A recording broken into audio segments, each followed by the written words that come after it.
Naziré est une expression biblique utilisée pour désigner une personne qui était attachée à un vote spécial de consécration à Dieu. Il n'est pas possible de savoir avec certitude quand cette pratique, le vote du nazide, est apparu, mais il semble que son origine soit pré-mosaïque, c'est-à-dire qui est apparu avant le temps de Moïse. Le nazi vote avait beaucoup à voir avec la laisse des cheveux et les Sémites avaient déjà l'habitude de laisser leurs cheveux longs pendant un moment précis où ils ont cherché une aide divine.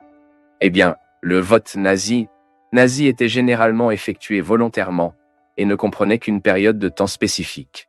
Mais il existe des références bibliques qui montrent que les parents pourraient également consacrer leurs enfants en tant que nazériens toute une vie.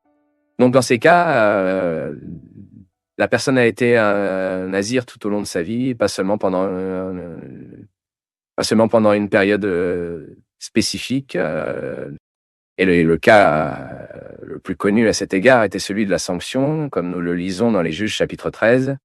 Et le mot naziré signifie quelque chose comme consacré ou séparé.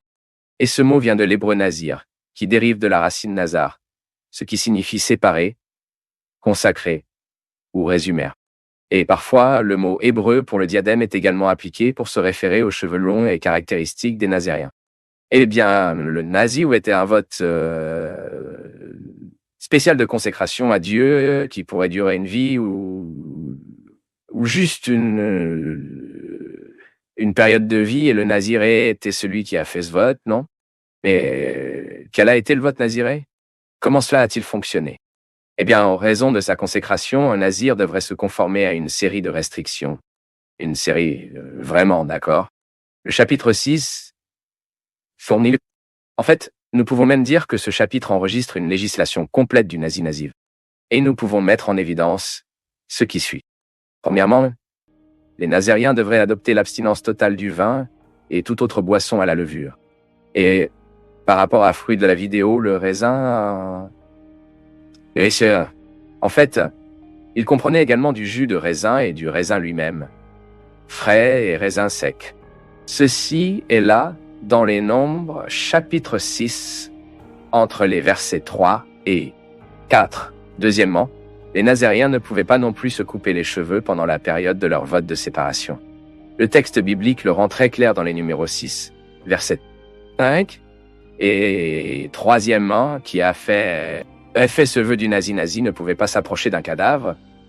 Ensuite, pendant le vote nazi, l'approche d'un cadavre impliquerait une contamination. Et si le naziré violait cette règle, il devrait subir un rituel de purification détaillé et recommencer. Bon, et à la fin du vote de le nazirus, c'était également une procédure spéciale. Et dans cette procédure, plusieurs offres et sacrifices prescrits doivent être offerts. Et en plus, le nazi qui a terminé son vote a également dû gratter la tête et brûler ses cheveux coupés sur l'autel. Et bien sûr, tout ce processus a été correctement réalisé par un prêtre, d'accord? Un prêtre officiel. Et une fois cette procédure terminée, le nazireux était donc libre de votre vote. Donc en bref, il est possible de dire que, contrairement à d'autres votes, le nazi était impliqué dans une consécration totale à Dieu.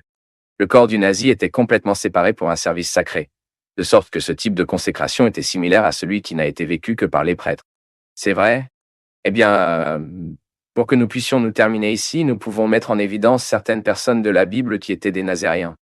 Qui, dans la Bible, a été impliqué dans le vote nazien? L'histoire la plus connue, en fait, est celle de Samson. Il était consacré par ses parents depuis sa naissance, comme nous le lisons dans les Juges chapitre 13. Le prophète Samuel est également un autre personnage qui est généralement lié au vote nazien. Bien que Samuel ne s'appelle pas explicitement nazireux dans le texte hébreu de l'Ancien Testament, il a été largement accepté par les chercheurs qui, en fait, Samuel aurait été nazi. Et cette conclusion est principalement tirée de la description d'Anna, la mère de Samuel, sur le vote auquel son fils serait soumis. Là, dans le premier livre de Samuel, chapitre 1, verset 22, Anna dit ce qui suit.